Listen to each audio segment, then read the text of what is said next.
to another episode of Straight Talk with Daily Tribune. I am Komfie Manalo, and joining us today is MAPECON Philippines Incorporated Assistant National Director to talk about their journey to achieve the milestones of MAPECON, which is celebrating its diamond anniversary today, this month, sorry. So let us all welcome Mr. Bryan Atienza. Good morning, Sir Bryan. Good morning, Sir Komfie, and thank you for having us here. Mm-hmm. So, the past 2 years since last year and this year, has been very challenging because of the pandemic. So, how is this year treating you personally and work-wise? Well, katulad nga na sabi niyo, Sir Komfie, it's been a challenging past 2 years during this time of pandemic, not just sa Manila operations, but all throughout the country. Lahat tayo nagulantang nung pandemyang nangyari, no? But we've been very blessed naman since we have different products and services that we were able to pivot to. Nakasurvive naman po with disinfection services. Tsaka po yung pest control kasi is a big part talaga of maintaining a clean and disease-free home and establishment, no? So kaya kahit panahon ng pandemic, hindi pa rin nawawala yung pest control services. In the past few months, medyo nag-i-improve na since the situation has been improving. Although hindi tayo pwede maging kampante, kailangan sumunod pa rin tayo sa mga health and safety protocols. And correct me if I'm wrong, pero nung last year kayo nag-start mag-expand, is that correct? Sa iba't ibang parts ng Pilipinas? Actually, Sir Komfie, we've been expanding ever since MAPECON was first founded. No? Mm-hmm. Right now, we are located in all key cities around the Philippines with plans to expand internationally. Mm-hmm. So hindi lang po last year nag-start, but it's always been part of the mission of MAPECON kasi ang mission kasi ng MAPECON is really to grow in order to be able to create employment para yung mga mamamayan, mga kasama nating Pilipino na walang trabaho, mabigyan natin ng trabaho. Ayun, nakakatuwa naman at aside from targeting the domestic market, you're also targeting the international market. Ano mga bansa o regions ang titignan ng MAPECON for your expansion? Actually, Sir Komfie, the international expansion of MAPECON started way back in the 1970s, 1960s. Mm-hmm. Si Mr. Catan was able to have, Mr. Catan, of course, is the founder of MAPECON, was able to have a 20-year contract with the city of Jakarta, Indonesia. Mm-hmm. That was, I believe, from 1966 to 1986. Mm-hmm. We also had branches before in New York, in Singapore, in Hong Kong, ganyan. However, during that time, nung mga panahon na yun, kulang sa taong mag-handle ng tama. Si Mr. Catan kasi as part of the mission of MAPECON, it's not only to create employment but also to develop our employees spiritually as well as temporally. So, nung mga medyo nalayo sa pamilya yung ibang mga nag-manage ng international branches nun, medyo nalayo dun sa core values ng MAPECON. So, naging decision ni Mr. Catan at that time was just to shut it down kesa mabigyan ng pagkakataon na matempt yung mga dating mga managers. Pero sa ngayon, with the formation and the corporate culture na instilled na sa current generation of workers ng MAPECON, we believe we're ready again for international expansion. Actually, we're looking into expanding to Singapore, to the US, California, and New York, as well as European countries like London and UK. Mm-hmm. Congratulations. And again, congratulations on your diamond anniversary this year. Tell us please tell us about the journey and when and how did the MAPECON started? Of course. MAPECON was founded in 1961 by inventor Gonzalo Jun Catan, who happens to be my grandfather. I am now part of the third generation of the family-owned corporation. He founded it with only 400 pesos capital, which in today's standard is around mga kulang-kulang 20,000 pesos, which is not that big, no? Pero ang talagang naging advantage ni Mr. Gatan, he's always had a very creative mind.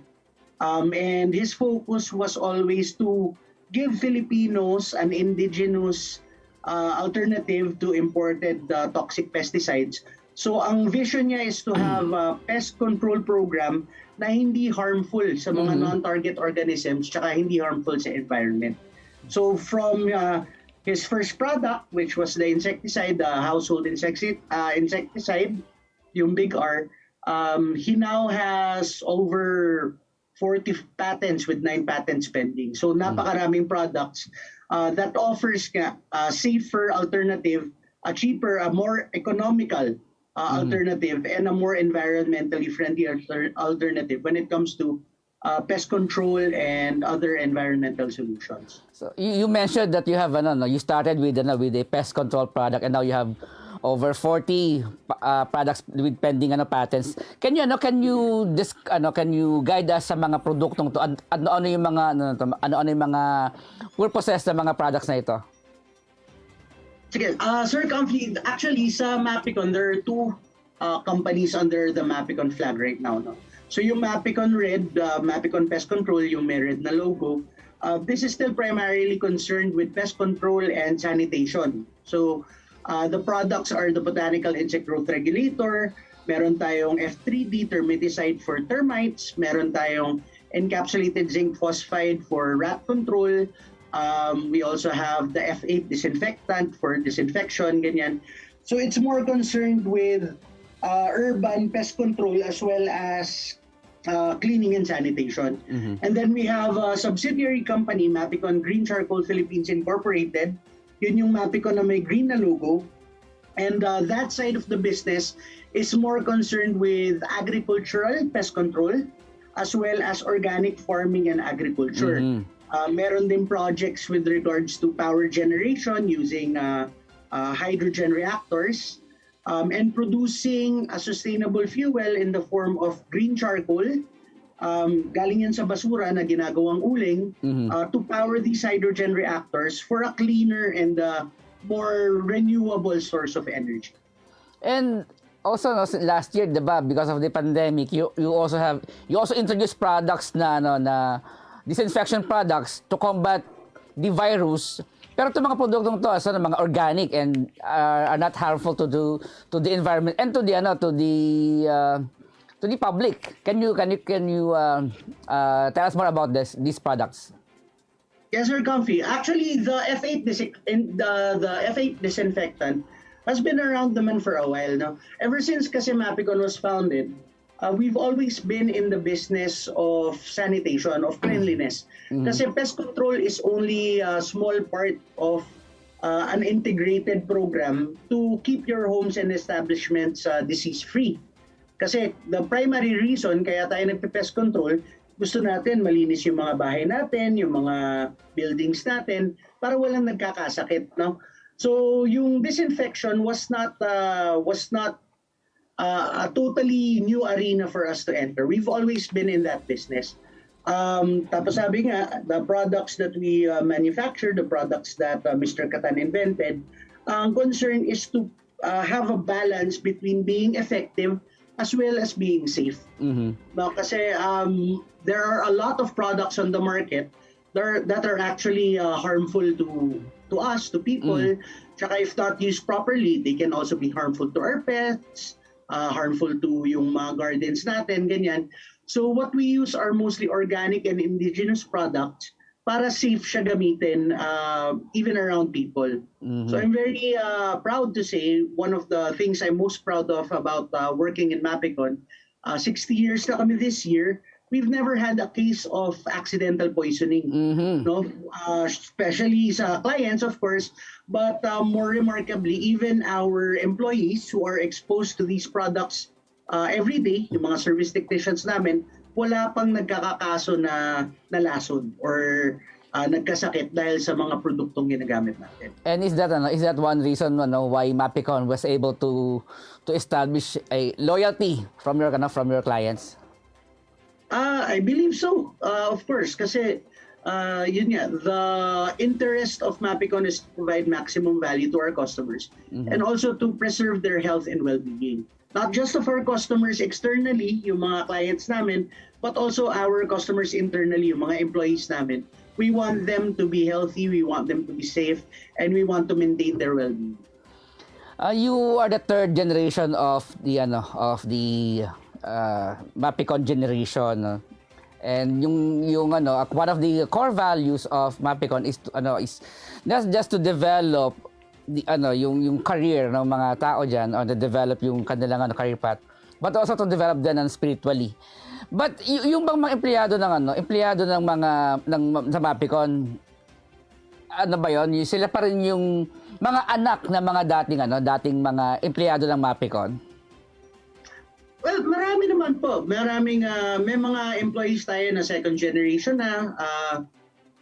Di ko sure kung merong third generation apart from my family. Pero hindi ako magtataka kung meron nga po. No? The spiritual formation po, I think, is very important. Actually, the meaning of MAPECON was changed in 1981 from Manila Pest Control to the prayer, "My Almighty's plan to exalt Christ operates now by the power of the Holy Spirit." So every day before we start work, nagbabasa kami ng Bible, and then after the Bible reading, we share something about ourselves that relates to the verse that we just read. And in that way, nakikilala namin yung isa't isa. No? So nagkakaroon ng feeling of bonding within the employees. Tapos, kasi Sir Komfie, pag araw-araw mong ginagawa to, tapos every Monday may prayer meeting, even if hindi mo gustong maapektuhan, sooner or later maapektuhan ka. At ang magandang effect nito is nauuwi sa mga pamilya. No? So, ang employees pag-uwi, when they talk to their children, when they talk to their wives, to their spouses, to their parents, ganyan, nasi-spread yung mga natututunan nila at saka information nila spiritually. And yun yung nag-e-engganyo sa mga anak nila na parang gusto ko rin pumasok siguro sa ganyang klaseng company. Yung by adding spiritual formation sa core value ng MAPECON, did it change the corporate goal of the company, or did it enhance the achievement of the company's goal? The goal naman po of MAPECON has always been, as I mentioned earlier, to create employment. The creation of employment kasi it will help alleviate poverty. Si Mr. Catan has always been a strong proponent of the best way to help the poor is to give them work. Kasi if you give them handouts, if you give them food, they will eat for maybe a week, ganyan. But if you give them a steady source of income and you give them a way or a chance to improve their lives and the lives of their children, the best way to do that is really to give them work and to give them an opportunity to succeed. No? So that's always been the mission of MAPECON. Pero apart from providing employment for the sake of a source of supply for our employees, we also want to create employment to grow the company, to have more people na nakikinig sa mga Bible readings, tsaka sa mga sharings, na nag-attend ng mga prayer meetings natin. Because part of the mission of creating employment is to grow the MAPECON community para mas marami rin tayong palapit ang buhay nila sa Diyos. You mentioned that the founder, Mr. Catan, has been the center of inventing or creating products for MAPECON. How about the new generations? Has the new generation introduced new products for the company, for MAPECON? Meron naman po. Si Mr. Catan kasi, as I mentioned, he is really a leader, no? And he leads by example. So he challenges us to think creatively. Ang lagi niya sinasabi, creative, honest work. So there have been products that were developed na by his children and his grandchildren. Ako, I personally hold a patent for termite reticulation. Si Sir Mars Catan, his son, who is the COO of MAPECON Green Charcoal, maraming research and development projects na ongoing. And talagang yung desire to create, yung desire to be creative, to be innovative, napasa niya naman sa amin tsaka sa mga employees. And how do you plan to further innovate the business? But before you answer that question, we will pause for a short break. Botomoto Halalan 2022, the Daily Tribune special coverage.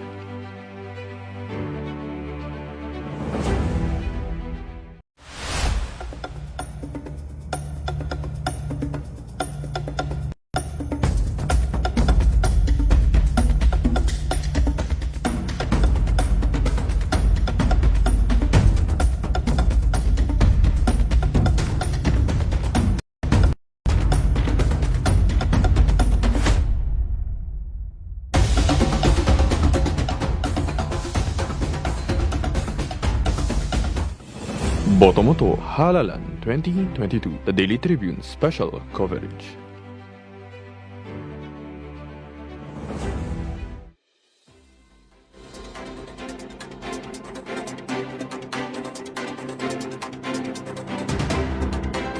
And we're back. You are still watching Straight Talk with Daily Tribune. Kasama pa rin natin si Mr. Bryan Atienza, Assistant National Director ng MAPECON Philippines. Kanina bago tayo nag-break discuss natin ni Sir Bryan yung core values ng MAPECON, kung paano ito nagsimula at kung paano dinagdag ng kanilang founder na si Mr. Catan yung spiritual formation sa kanilang corporate value na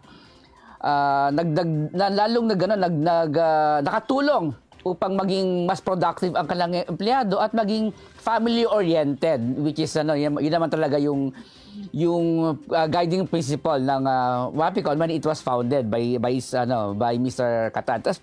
And then we also left a question hanging for Mr. Bryan Atienza na how do you plan to further innovate the MAPECON business? Sir Bryan? Yes, Sir Komfie. Thank you. Actually, as mentioned, this year we're celebrating our 60th anniversary. And as part of that, we're having a virtual managers conference for all of the managers nationwide this coming October 26 and 27.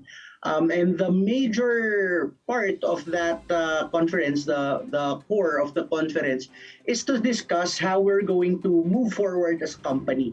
Kasi there are a lot of things that we need to innovate now. And one of the realizations we've had over the past years is that we can no longer consider ourselves a small, medium enterprise. No? We might have started as a small family business, ganyan, but right now with the number of employees we have, yung assets natin, yung reach natin, we need to start thinking in terms of a large-scale enterprise already. No? So, there have been, actually over the past couple of months, the managers have all been meeting and talking about how we can position ourselves to move forward in the next 60 years. What can we change? What can we do better? How can we serve our customers better? That is the main question of this year's conference. So there are a lot of ways that we will be innovating the company moving forward. So you are now ready to take on the big league. Yes, sir. Sabi mo kaya, diba? You are planning to restart again your global expansion. And Correct. And we wish you all the luck there. I mean, we should be proud, local brand going against the bigger and established brands sa international market. So, and over the past 6 decades, what has been the most challenging part to keep MAPECON afloat, and what's the most rewarding? Siguro po, the most challenging part, as you mentioned, Sir Komfie, ang daming multinational brands dyan in the pest control industry in particular. So Mr. Catan has always had to fight an uphill battle against them, because these brands, of course, they want to keep the monopoly. They want to be the sole supplier of these products. So they, regardless of whether they're safe or whether they're actually some of the products available in the market now banned at their countries of origin. So ginagawa nila doon pero hindi pwede gamitin doon dahil delikado. So ina-export sa Philippines. That was one of the reasons why Mr. Catan started MAPECON, because he believed that there must be a better way for the Filipinos. In fact, he fought a legal battle against the Fertilizer and Pesticide Authority na umabot all the way to the Supreme Court. And there was a final ruling back in 2007 that declared that MAPECON is not under the jurisdiction of the Fertilizer and Pesticide Authority, and therefore the products that they're using is legal to use in the country. No? Because for the longest time, the multinational brands have been trying to shut us down, trying to keep monopoly. So that has been the hardest part of keeping MAPECON alive. But thankfully, si Mr. Catan has always been a fighter. And of course, napakalakas niya sa ating Panginoon. So medyo matindi ang kakampi niya. And he's been able to win those battles. And the most rewarding, I think, is now, because of these victories, because of the fight led by our EVP, we're now able to serve our customers and friends with these high quality and safer products and services. Yeah, Simon, diba MAPECON fought a big legal battle against these multinational, particularly sa mga pest control and even yung mga fertilizers, paggamit ng fertilizers and sa agricultural products or agricultural industry. But you mentioned kanina that you have products that will cater to agricultural needs, like yung mga siguro meron kayong fertilizer din, meron kayong mga pest control sa bukid. So how are you how do you want to position MAPECON under MAPECON Green if I'm not mistaken? So how do you want to Yes, sir. How are you planning to position those MAPECON Green products to compete with these multinationals na dominated o monopolize yung ating agricultural sector? Yes, Sir Komfie. Okay, so that's a very good question. No? Actually, another one of our core values is we want to be kind to our environment. So the way we position our organic farming products is just that. No? They're organic farming inputs. So our fertilizer is vermicast fertilizer. We have our MBA 54, which is microorganisms that make the soil healthier. The problem kasi is yung traditional chemical fertilizers na pinupush ng mga multinationals, like yung urea, for example, ganyan, yung potassium phosphate, ganyan. It will make the soil, pinapataba niya yung lupa, no? Pero every year, you need to use more and more and more. Hanggang maging pagod na yung soil at hindi na magpo-produce, natutuyo, namamatay. No? Baliktad ang ginagawa ng vermicast. Vermicast actually rejuvenates the soil.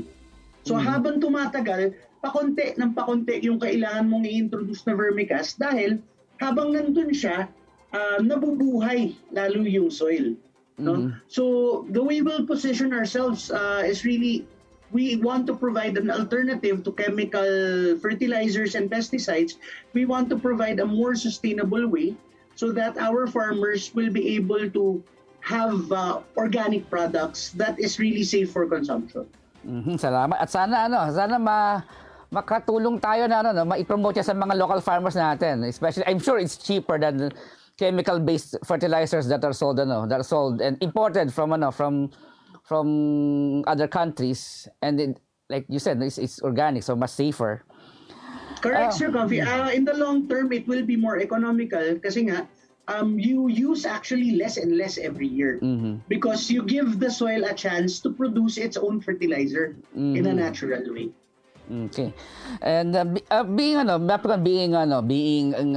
the business for so many years, what are some key changes that you have observed in the evolution of pest control and the fertilizer farm inputs industries? Well, maraming nagbago, no? I think the biggest change has been with the introduction ngayon when we entered the information age, no? Everyone has an encyclopedia in their pockets. Napakadaling mag-Google. So customers are more discerning and are more informed than ever before. Which is why we need to step up also in the way we train our technicians and our employees, and the way we keep up with the trends in the industry, not only locally but also worldwide. Kasi sabihin natin, like 20 years ago, if sabihin ng isang account manager na ang kailangan na treatment natin is ganito, ganyan, tatanggapin lang yun ng customer without question dahil ang inisip niya, ikaw yung expert, ikaw nang bahala dyan.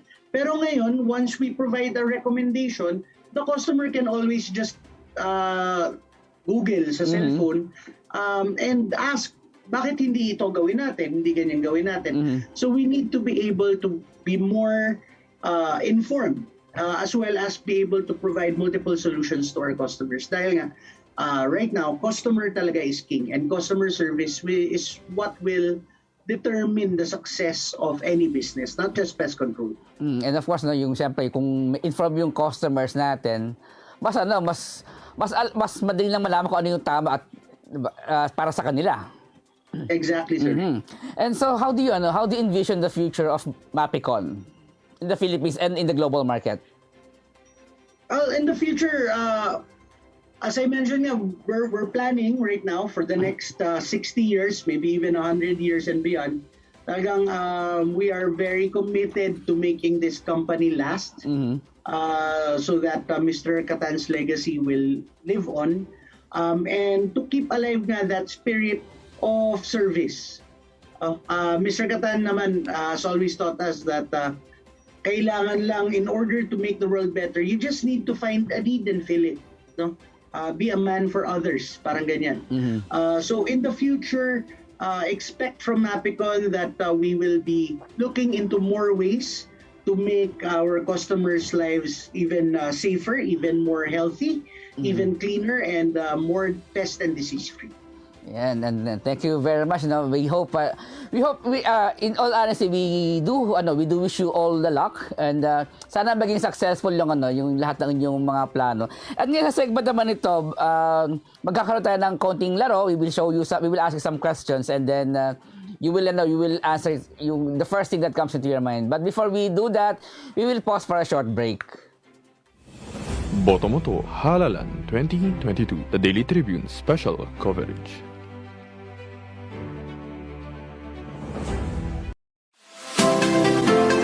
Magandang araw mga katribu! Narito na ang mga makakasama nyo tuwing umaga sa programang Gising Na. Roy Pelevelo, Komfie Manalo, Atty. Lia Badillo Crisostomo, Vernon Velasco, Kim Sancha at Chirk Balagtas. Abangan ang programang Gising Na mula alas 8 hanggang alas 9 ng umaga sa Facebook page ng Daily Tribune. Ilabas na ang mainit na kape at samahan kami sa inyong pag-almusal, mga katribo. Sama-sama natin alamin ang mga natatagong istorya sa mga latest na kaganapan sa loob at labas ng bansa. Simulan natin ang bawat umaga with good vibes sa mga informative and recreational segments ng aming programa. Maaari niyo rin ibahagi sa amin ang inyong opinion via Daily Tribune Facebook page at Tribune Now sa YouTube. Makichika na rin sa latest showbiz happenings, mga katribo. Kaya naman, magkita-kita po tayo mula Lunes hanggang Biyernes, alas 8 hanggang alas 9 ng umaga at magsama-sama po tayo sa Gising Na! Botomoto Halalan 2022, the Daily Tribune special coverage.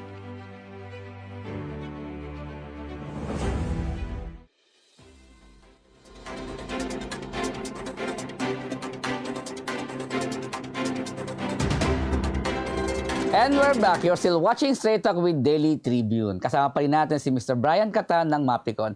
Alam mo, kanina na-excite ako sa direksyon ng MAPECON. Gusto na lang over the next 60 years or 6 decades, gusto nilang to take on the big league, and they want to showcase their products sa international market. Ako naman kasi lagi akong excited.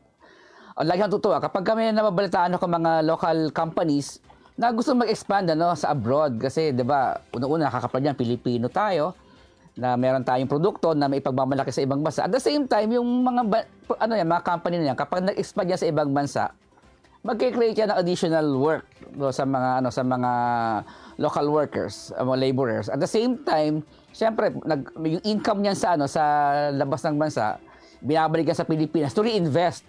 So maraming aspeto niya na pinuunlad yung bansa natin, ekonomiya natin. So, dapat supportan natin yung ganyang mga direksyon ng mga company ng mga local companies na gusto ma-expand. Hindi lang yung nakaka-proud ka, hindi lang patriotism dun, kundi yung contribution nila sa national economy and national growth. So, Mr. Bryan Atienza, before we took a break, we promised you na magkakaroon tayo ng konting icebreaker. So, we will ask you different scenarios and questions, and you have to answer it quickly. Yung fast talk, parang fast talk. So, first question. MAPECON Philippines in 3 words. Creative, honest work. Wow. Bryan Atienza in 1 word. Pogi. Of course. 3 people that you are most thankful for. 3 people? Yes. My mom, my dad, and Papa Jun. The first thing you'll do after the pandemic is finally over. Beach. Wow.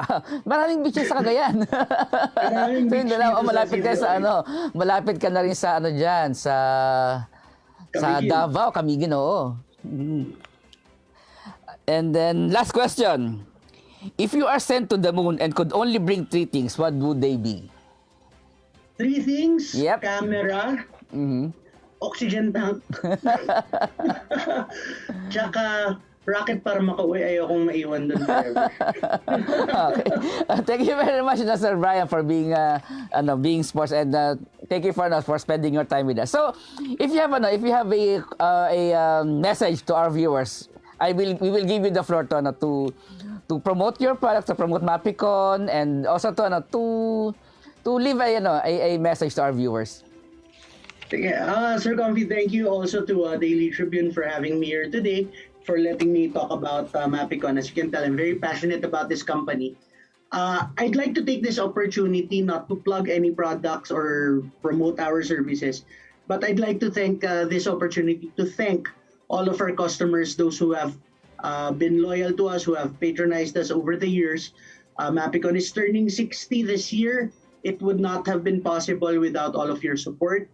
MAPECON's promise is that we will continue to find better ways. We will try to be a bigger company.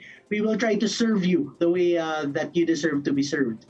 And we hope that you will continue moving forward with us in our journey. We also want to invite you to visit our website at www.mapecon.com. There are several special promotions we have to celebrate our anniversary and the 85th birthday, of course, of Mr. Catan also. We also want everyone to know that we have several resources available for those who want to learn more about the pest control, pest management, mga specific pests. Just search for MAPECON Philippines on YouTube. We have several videos there, and we hope na meron kayong mga matutunan, at we hope that we can continue to help you have the healthy, safe, and disease-free homes that you deserve. Yun lang po. Maraming salamat, Mr. Bryan Atienza, and congratulations to the Diamond Anniversary of MAPECON. Thank you, Sir Komfie, and thank you for having me here sa Daily Tribune. And thank you very much. And I am Komfie Manalo, and this has been Straight Talk.